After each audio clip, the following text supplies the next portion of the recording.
Bienvenue, bonjour à tous et bienvenue à ce quatrième webinaire de la semaine Mosaïque Portail.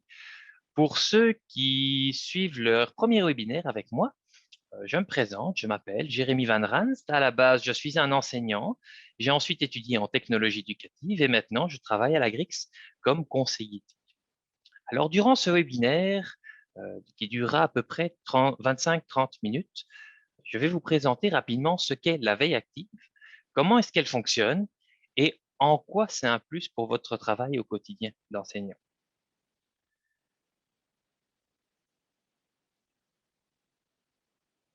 Alors, en ce qui a trait à le plan de la présentation, voici les thèmes qu'on va aborder aujourd'hui. On va parler de qu'est-ce qu'est la veille active. On va commencer par définir ce qu'est la veille active en quelques mots. Ensuite, comment fonctionne-t-elle? Je vous montrerai un peu l'envers du décor de son fonctionnement. On passera avec les deux portraits de la veille active, ce que l'on appelle le portrait global et le portrait spécifique. Je vous en parlerai un petit peu plus là-dessus. Quelles sont ses plus-values pédagogiques? Je vous présenterai quelques avantages à l'utiliser dans votre enseignement. Et ensuite, on passera à la conclusion et à la période de questions, s'il y en a. Puis justement, pour vous faire un petit mot, comme ça s'est passé hier et avant-hier, si vous avez une question, n'hésitez pas à l'écrire dans la section Q&R de Zoom ici en bas. Q&R, on pourra y répondre à la fin. Donc comme ça, vous pouvez la noter, continuer à écouter le binaire et pas perdre votre idée lorsque lorsque vous m'écoutez. Alors, Mosaic Portail, c'est une plateforme de gestion scolaire.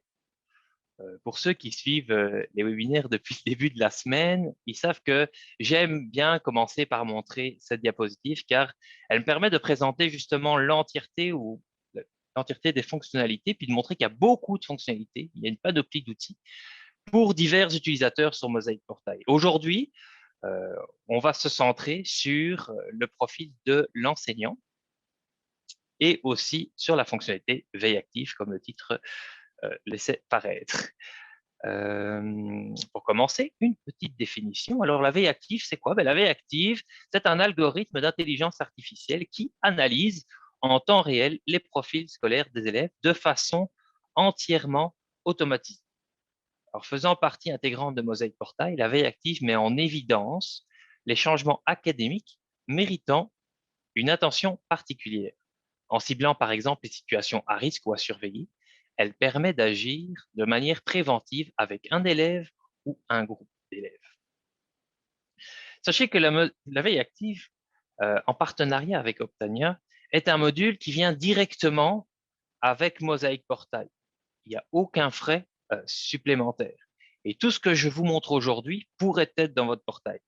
Alors je dis pourrait, car si vous l'avez pas dans votre portail, il se peut que votre centre de service scolaire, c'est eux qui l'ont décidé ainsi de mettre la visibilité du module sur off malheureusement. Donc, si vous l'avez pas le module veille active, il se pourrait que ce soit le CSS qui en ait décidé ainsi. Une définition, c'est bien, mais concrètement, comment est-ce que ça fonctionne? Comment est-ce qu'elle fonctionne la veille active? Eh bien, la veille active va réaliser deux analyses différentes sur les résultats d'un élève. Il y a une analyse qu'on va appeler l'analyse globale et une analyse spécifique. Alors, l'analyse globale, elle va se baser sur l'analyse spécifique de toutes les matières et elle se fie sur des indicateurs tels que la pondération, la moyenne et le temps qui passe entre les résultats.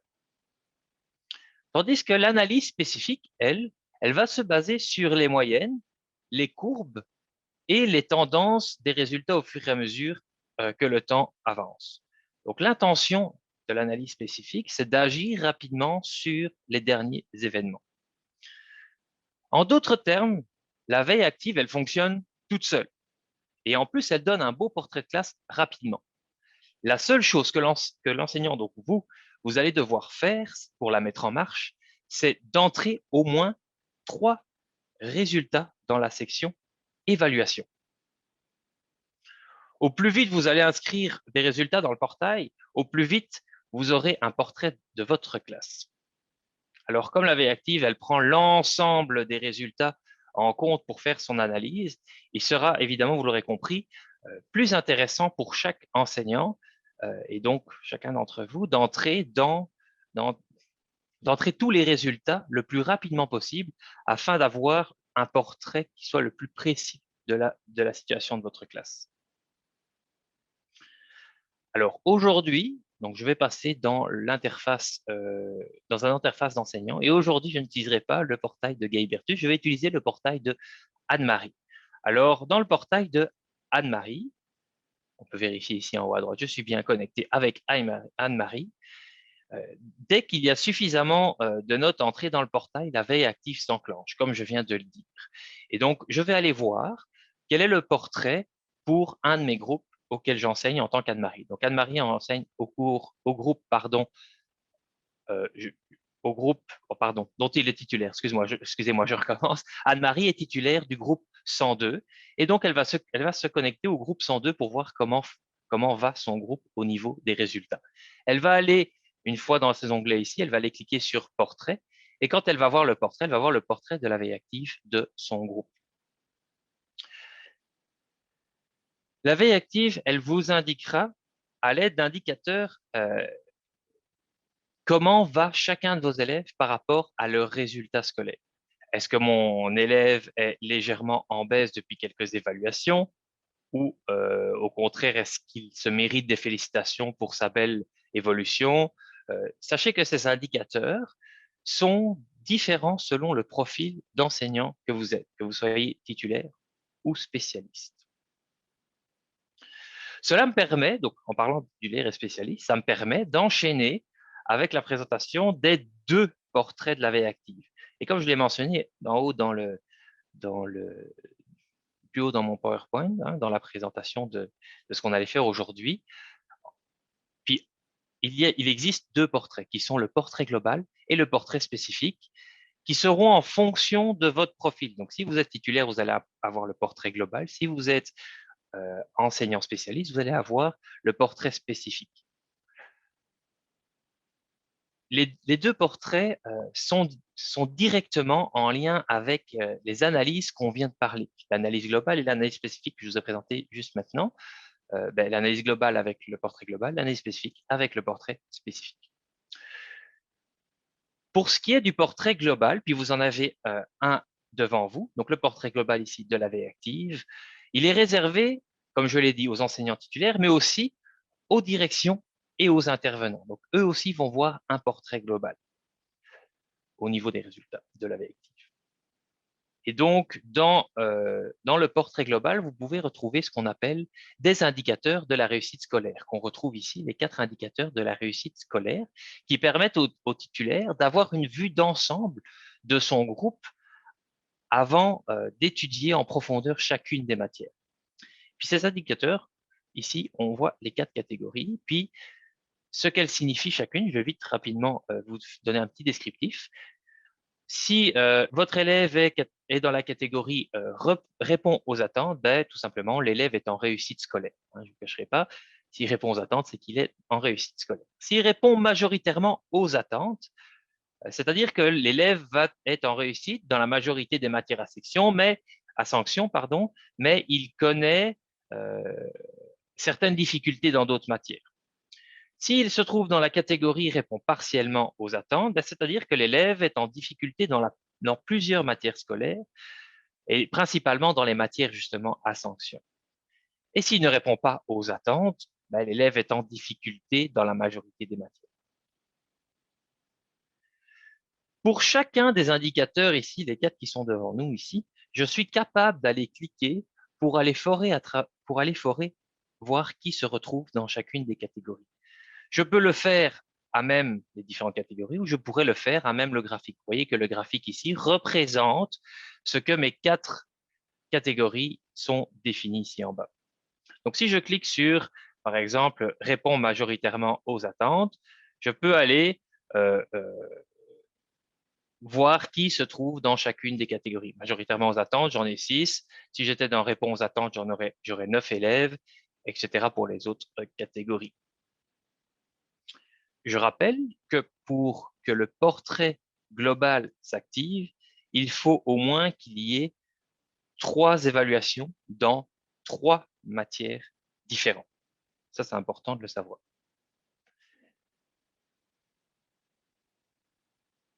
Le portrait spécifique maintenant. Donc là, je vais changer de groupe. Je ne suis plus dans le groupe dont je suis titulaire, mais je vais aller dans un groupe dont je ne suis pas titulaire. Donc pour ça, je clique sur le petit X en haut à droite. Je retrouve sur mon tableau de bord avec tous mes groupes. Et je vais aller dans un groupe dont je ne suis pas titulaire, qui est le groupe FRA 108-03. Je peux aller voir le portrait de ma veille active et vous voyez, les couleurs ont changé parce que je ne suis plus dans un portrait global, mais je suis dans un portrait spécifique. Et le portrait spécifique concerne, concerne seulement, essentiellement, les enseignants spécialistes.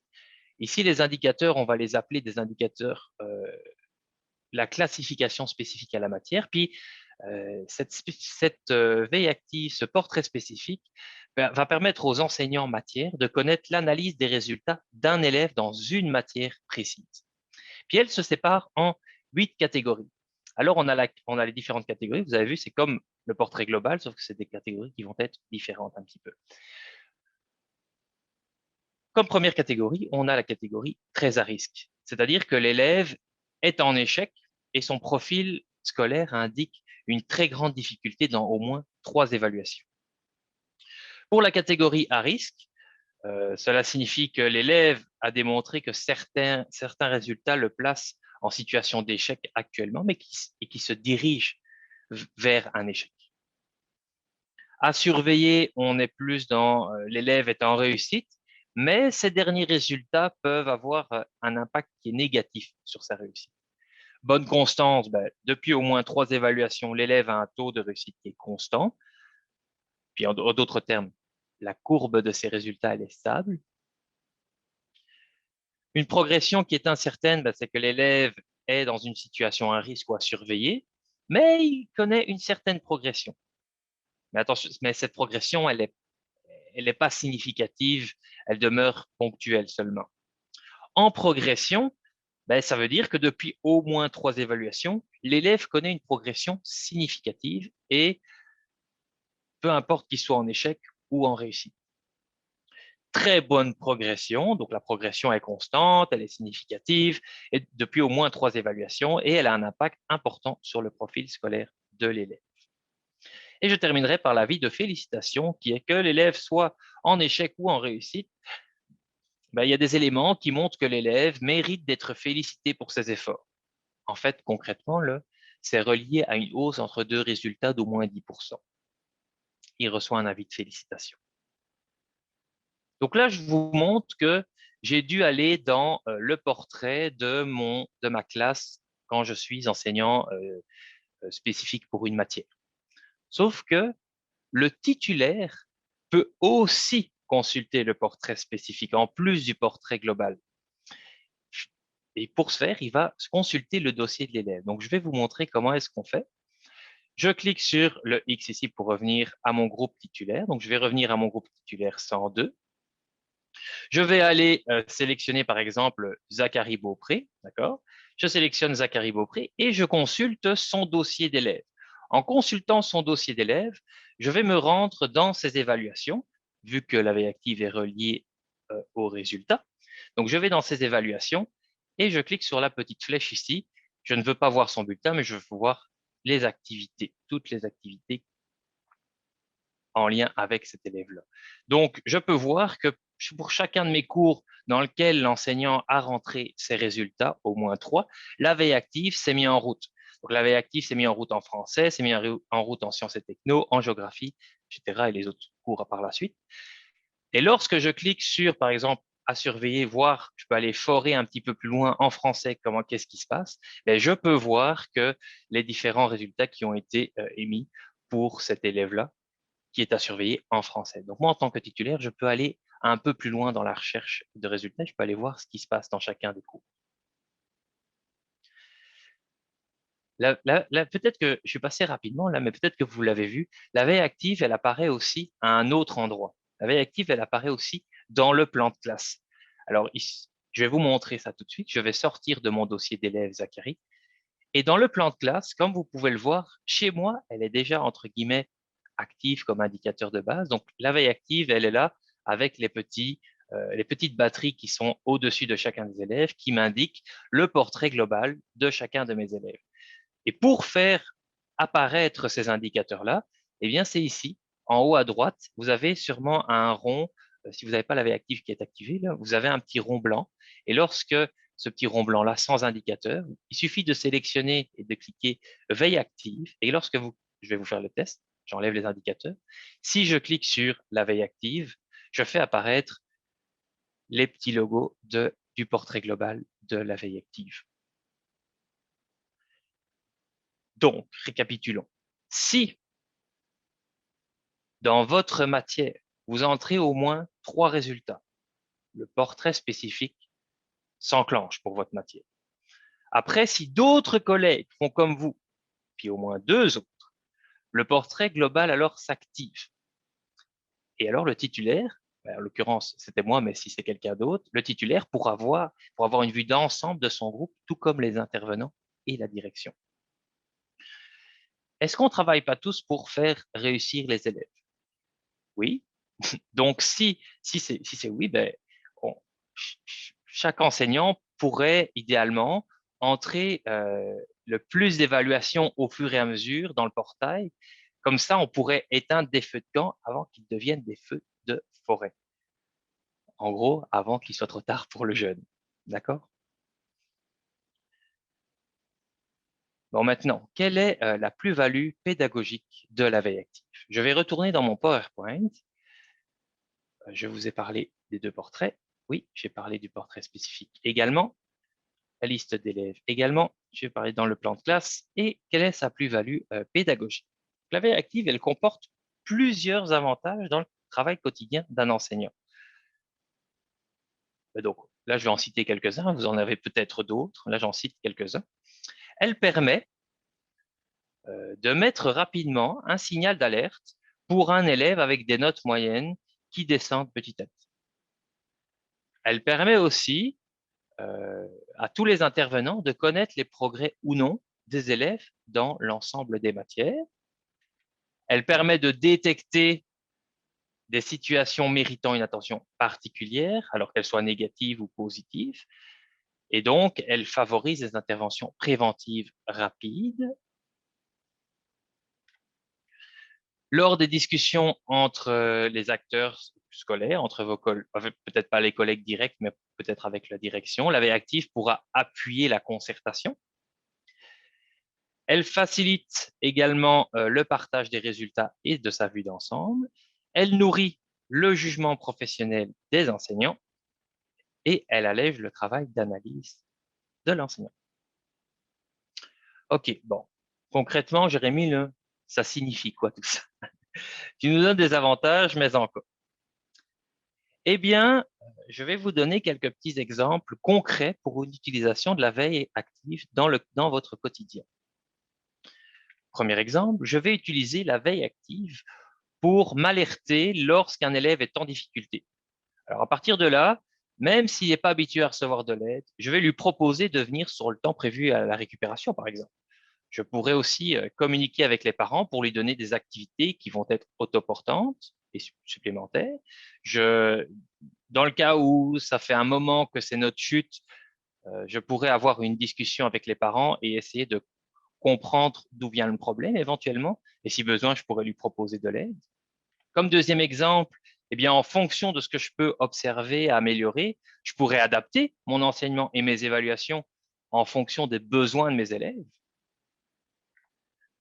Pour ceux qui ont une progression, j'hésiterai pas à leur mentionner que je suis fier qu'ils s'améliorent et que je peux observer vraiment leur belle évolution. Et en plus, ça peut se faire autant par courriel pour les plus grands ou que de vive voix. C'est toujours bien aussi par vive voix. Je pourrais même faire mention par courriel aux parents ou même une publication sur le portail. Lors des rencontres avec la direction, pour faire un suivi pédagogique de ma classe, je vais pouvoir montrer un aspect global de ma classe et pouvoir parler de chacun de mes élèves et montrer leur évolution ou non. Et comme dernier exemple, je me suis mis dans la peau d'un élève. Et dans la peau d'un élève, ben lui, si je suis un élève là, actuellement, je vais recevoir euh, plus vite de l'aide si j'en ai besoin. Puis si j'ai des difficultés, l'enseignant pourra me donner des outils de travail supplémentaires Si j'ai des bons résultats, ben, il se peut que mon enseignant me le mentionne afin de me valoriser.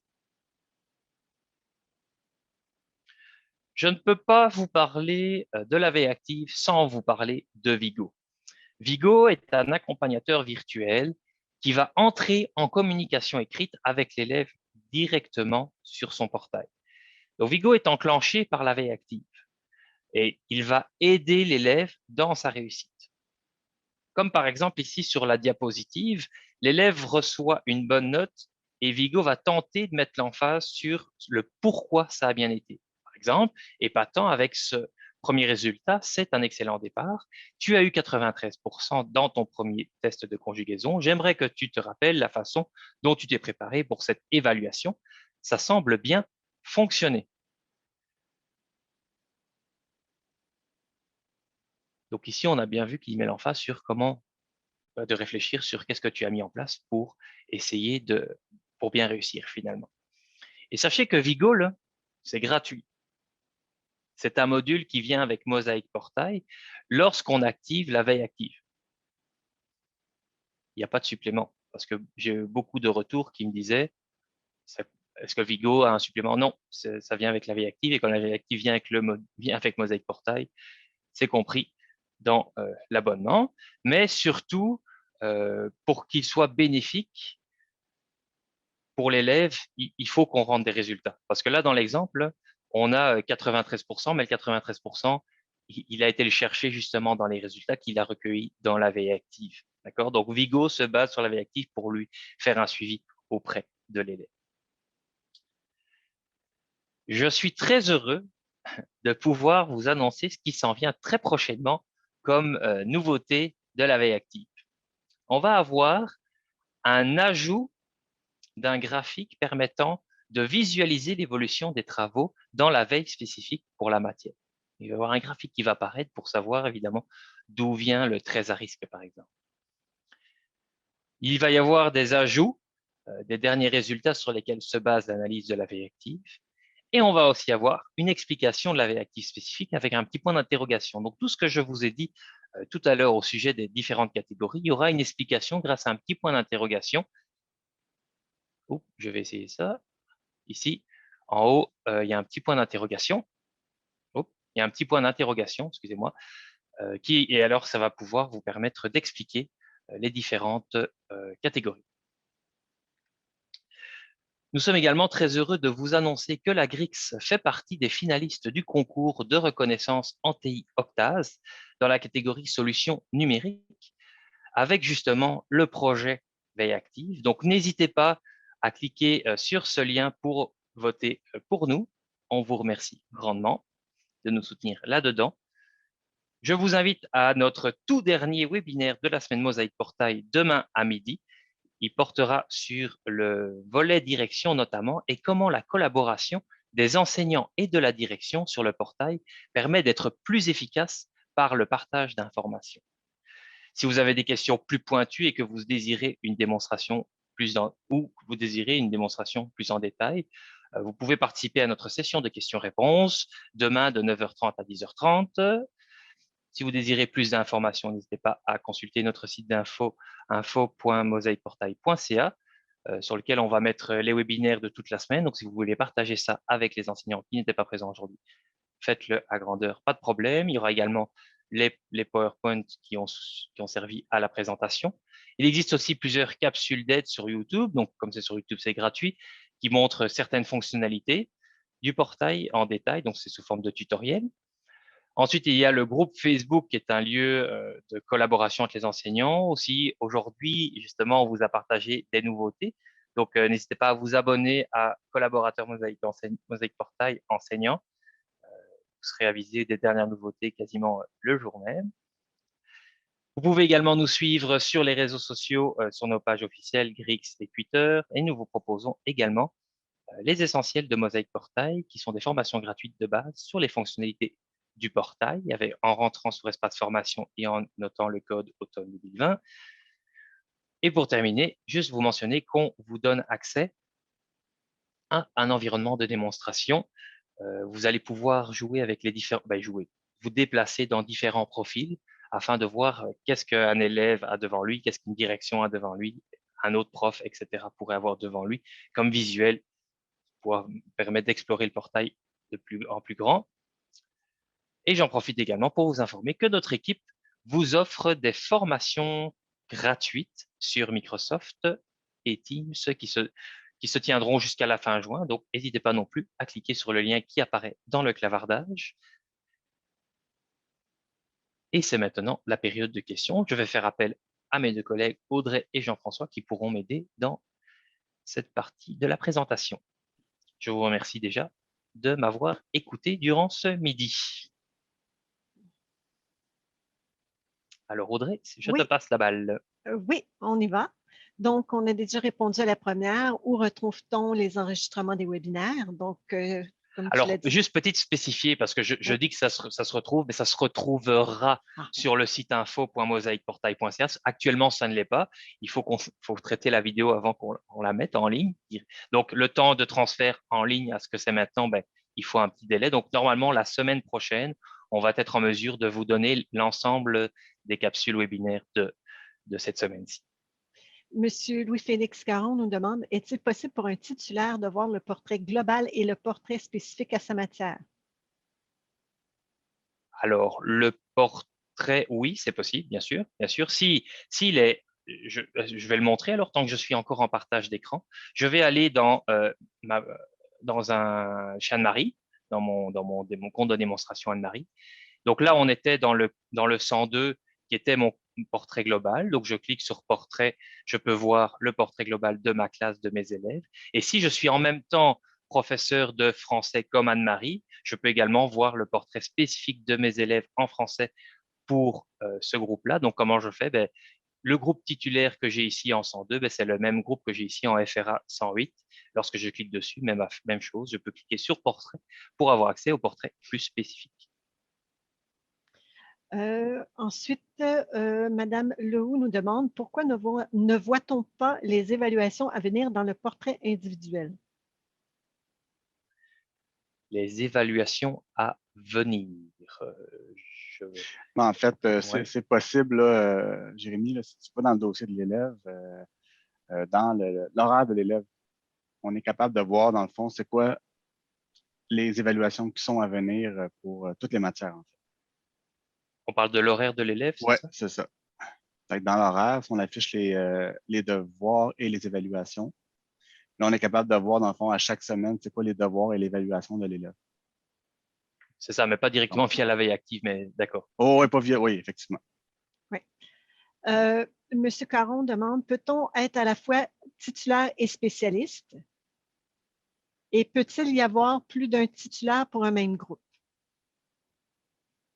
Alors là, je vais passer la balle à Ouais. Jean-François pour plusieurs titulaires dans un même groupe. En fait, on peut avoir jusqu'à 2 titulaires pour un même groupe. C'est la notion de groupe repère là, dans le GPI administratif qui permet de dire qu'il peut y avoir deux enseignants comme titulaire pour un groupe repère, qui est le groupe 102 en l'occurrence pour Anne-Marie. Madame Lehoux nous demande, est-ce que la veille active est disponible pour les parents? Non, la veille active n'est pas disponible pour les parents. Parfait. Est-il possible d'avoir accès au PowerPoint pour les webinaires de la semaine? Effectivement, comme on l'a dit, on l'a indiqué tout à l'heure, ils seront disponibles au courant de la semaine prochaine sur le site d'InfoMosaïque. Est-ce que le signal d'alerte lors d'une baisse de notes est aussi disponible pour les parents? Non, ce n'est pas disponible pour les parents. Comme enseignante ressource, je remarque 3 résultats n'iront pas avant novembre. Est-ce que la veille active peut être devancée? En fait, c'est que nous, on suggère que plusieurs résultats soient mis au courant, pas nécessairement des résultats qui comptent au bulletin. Donc, nous, ce qu'on recommande, c'est de mettre le plus de notes au courant de la session, de chaque étape. C'est bien ça, messieurs? Tout à fait. Ouais. Donc, Ouais, pas dans le fond, nécessairement. c'est d'utiliser le plus possible les activités évaluées parce que euh, ultimement, on parle de 3 résultats. Donc, c'est sûr que si on rentre anciennement avec 3 étapes, si on rentre un résultat à chaque étape, la veille active se mettra en branle seulement à la dernière étape, une fois qu'il y a eu les 3 résultats disciplinaires. Donc, c'est pour ça que nous, on conseille vraiment d'en rentrer le plus souvent possible au niveau des activités pour que la veille active, faut que ce soit trop tard, en fait, pour aider l'élève. Prochaine question. Est-ce que les enseignants voient les commentaires fournis par Vigo aux élèves dans notre matière? Non, Vigo est seulement sur le portail de l'élève, puis c'est avec l'élève qui discute, qui échange. Donc non, ce n'est pas disponible de voir ça pour les enseignants. Ensuite, Madame Beaulieu, est-ce le centre de service scolaire qui contrôle qui peut avoir accès au portrait global de l'élève? C'est le centre de service scolaire qui vous donne accès à la veille active, puis le portrait global, c'est l'enseignant titulaire, la direction et les intervenants qui auront accès au portrait global. Donc, si le centre de service scolaire a décidé de vous donner accès à la veille active, c'est vous qui allez avoir accès au portrait global de votre groupe ou la direction ou les intervenants. Vous avez montré un modèle d'une enseignante au secondaire. Au primaire, faut-il 3 résultats de matières différentes, titulaire plus anglais plus éducation physique ou autre, afin que la veille active fonctionne? C'est une bonne question, Jean-François. Alors oui, c'est le même principe, en fait, qu'au secondaire. Là. Il faut vraiment avoir trois résultats pour que ce soit enclenché. Voilà, pour voir vraiment, c'est qu'il y a des résultats de sanction, résultats d'un spécialiste. Donc oui, c'est le même fonctionnement au niveau du primaire. Okay. Au primaire, par exemple, c'est le groupe titulaire, donc on l'a accès via le portrait global. Mais à l'intérieur, on est capable de voir où est-ce que ça en est pour les matières plus spécifiques. Ouais. Si on utilise déjà GPI, peut-on commencer à mettre les notes via Mosaic Portail dès maintenant et que tout soit synchronisé pour les bulletins de juin 2021? Alors, la réponse est oui. Si Oui. votre centre de service scolaire vous a donné l'accès, donc oui, c'est possible de commencer à rentrer des évaluations. On vous le suggère fortement, en fait. Là, mais c'est sûr que si les résultats dans le GPI Internet, techniquement, ils devraient également être déjà dans Mosaic Portail aussi. Dans la veille active, est-il possible de fonctionner avec des titulaires différents pour chaque élève au sein d'un même groupe?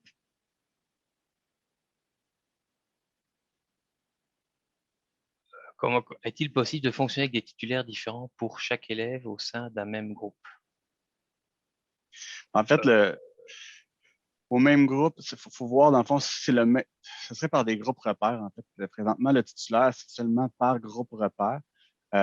Donc, peut-être qu'éventuellement, comme je mentionnais hier, d'avoir des groupes personnalisés, peut-être que c'est ce qu'on pourrait avoir des enseignants ressources là, pour avoir un groupe personnalisé, pour avoir accès à cette veille active-là. Présentement, on ne peut pas avoir, par exemple, dans un groupe, 25 groupes titulaires différents. Là. Donc, c'est vraiment un groupe repère. Je ne sais pas si je réponds bien à la question de Mme Beaulieu. Là. Puis moi, j'aimerais rajouter quelque chose par rapport au primaire, là, puis Jean-François, tu me diras si je dis n'importe quoi. Mais pour le primaire, on a dit de rentrer 3 résultats dans des matières différentes, mais ça ne doit pas être obligé d'être un spécialiste. Le spécialiste d'anglais, le spécialiste d'éduc, ça peut être aussi vous en français, vous en maths et vous en éthique et culture religieuse ou en univers social. Ça, c'est 3 matières différentes. Donc, si vous rentrez des notes dans chacune de ces matières-là, la veille active, le portrait global pour votre classe se mettra en place. Donc, il ne faut pas forcément attendre l'éducation physique ou l'anglais, mais ou autre langue, peu importe, mais c'est vraiment les autres matières, comme c'est vous qui les enseignez en général, c'est considéré comme des autres matières comme au secondaire. C'est par matière, pas par enseignant. C'est ça. OK. Si vous avez d'autres questions, c'est le temps. Sinon, on pourrait arrêter la diffusion. Je ne sais pas. Ah, oui, on a une autre question.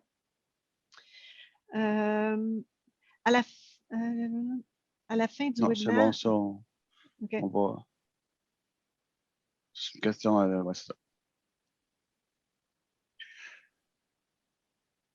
Voilà. Bon, ben moi, je vais pouvoir clôturer alors ce webinaire d'aujourd'hui sur la veille active. Je vous remercie d'avoir passé votre temps de lunch avec nous. J'espère que je vous en ai appris, si pas un peu, si pas beaucoup, énormément, sur la veille active. Donc, n'hésitez pas à venir, je vous donne rendez-vous demain midi pour qu'on termine ensemble bien la semaine. Je vous souhaite une bonne fin de jeudi, une bonne fin de lunch. À demain. Merci.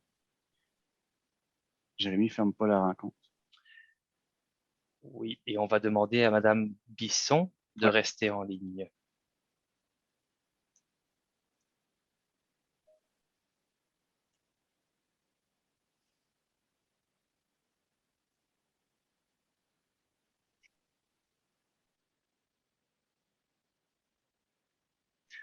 Alors, Madame Bisson, vous allez pouvoir lever la main pour qu'on puisse vous donner accès, là, pour qu'on puisse regarder les questions. En fait, là, ce que je vois... Ah, voilà.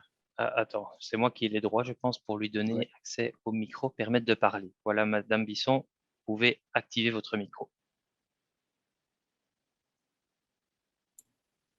C'est fait. Bonjour. Bonjour. Bonjour.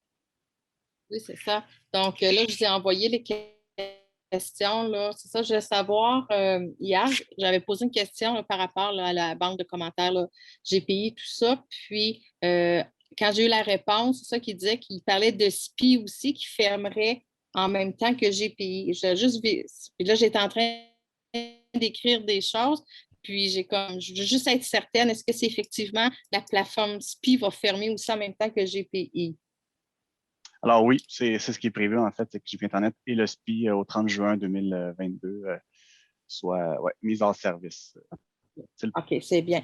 Puis nous, Ouais. à notre école, c'est ça, les orthopédagogues, eux, font les plans d'intervention, pour la révision des plans d'intervention à partir de cette plateforme-là. J'imagine que dans Mosaïque, il doit y avoir un endroit où les orthopédagogues vont pouvoir faire les mêmes fonctions ou ils vont avoir une autre plateforme à leur disposition. Effectivement, là, présentement, on est en développement du dossier d'aide particulière numérique qui va justement faire le plan d'intervention et une nouvelle fonctionnalité qui va être le plan préventif. Mais oui, tout ce qui est plan d'intervention dans le SPI, si on fait une fin de vie à l'SPI, c'est sûr qu'il faut transmettre ça au niveau de Mosaïque. OK, très bien, merci. Puis, éventuellement, est-ce que vous avez pensé de faire un webinaire ou dans des démonstrations pour tout ce qui touche, là, qui tourne alentour du bulletin, où aller, tout ça, les banques de commentaires, le nombre de caractères maximal qu'on peut avoir dans l'une ou des autres des banques, les messages codés, tout ça, comme qu'on avait là, comme dans GPI. Est-ce que ça fait partie de peut-être de quelque chose que vous prévoyez faire? Ben, on le prend en note, en fait. Je ne sais pas si c'est prévu au niveau d'équipe des services. Peut-être que c'est prévu de faire ça. Ce qui est difficile, en fait, c'est de chaque centre de service scolaire a sa façon de procéder au niveau de la remise de bulletins, puis la remise de notes, puis les commentaires. Okay. Donc, c'est difficile pour nous de faire on peut faire des webinaires à haut niveau, mais là, vous me parlez du nombre de caractères, puis tout ça, dans le fond, ça dépend vraiment du CSS. Là, mais on prend en note, là, ça semble peut-être être un besoin. On pourrait peut-être regarder ça de notre côté. OK. Fait que le nombre de caractères, il est déterminé par notre commission, par notre centre de service. C'est pas automatiquement. Je pensais que c'était vous, la grille, qui donnait le nombre de caractères. Ah oui, pour le coup du nombre de caractères, oui, effectivement, c'est nous là, OK. qui mettons une limite. Là. OK. Mais des fois, c'est comme selon le bulletin qui est utilisé ou selon les communications, des fois, ils peuvent dire ne dépassez pas tel nombre de caractères parce que ça va être moins beau.